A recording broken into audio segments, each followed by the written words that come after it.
जिन भारत विरोधी और आतंकी संगठनों ने भारत माता के मस्तक पर हमला करके कई परिवारों के सिंदूर मिटाए थे, उन्हें भारतीय सेना ने ऑपरेशन सिंदूर के माध्यम से इंसाफ दिलाने का काम किया है।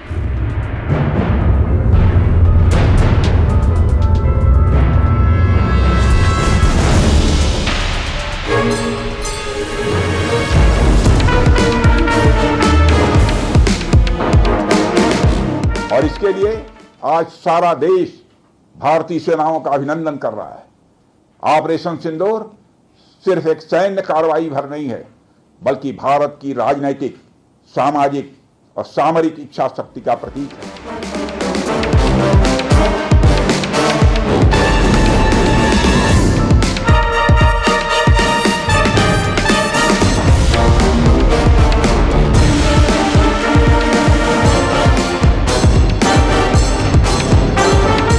यह ऑपरेशन आतंकवाद के खिलाफ भारत की दृढ़ इच्छा शक्ति का और सैन्य शक्ति की क्षमता और संकल्प शक्ति का भी प्रदर्शन है। हमने दिखाया है, भारत आतंकवाद के खिलाफ जब भी कोई कार्रवाई करेगा तो आतंकवादियों और उनके आकाओं के लिए सरहद पार की जमीन भी सुरक्षित नहीं रहेगी।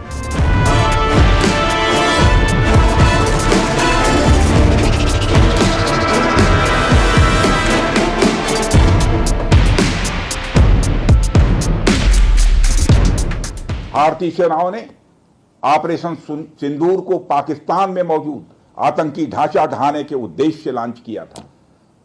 हमने उनके आम नागरिकों को कभी निशाना नहीं बनाया था, मगर पाकिस्तान ने न केवल भारत के नागरिक इलाकों को निशाना बनाया, बल्कि मंदिर, गुरुद्वारा, गिरजाघर पर भी हमले करने का प्रयास किया। भारतीय सेना ने शौर्य और पराक्रम के साथ साथ संयम का भी परिचय देते हुए पाकिस्तान के अन्य ठिकानों पर भी प्रहार करके करारा जवाब दिया है।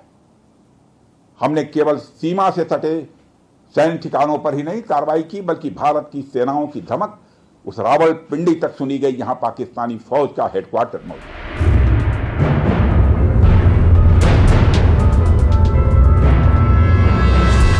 मित्रों, भारत में आतंकवादी घटनाएं करने और कराने का क्या अंजाम होता है, यह पूरे विश्व ने उरी की घटना के बाद देखा, जब हमारी सेना ने पाकिस्तान में घुसकर सर्जिकल स्ट्राइक की। पुलवामा के बाद देखा, जब बालाकोट पर एयर स्ट्राइक की गई। और अब पहलगाम की घटना के बाद दुनिया देख रही है कि जब भारत ने पाकिस्तान के भीतर घुसकर मल्टीपल स्ट्राइक्स की हैं।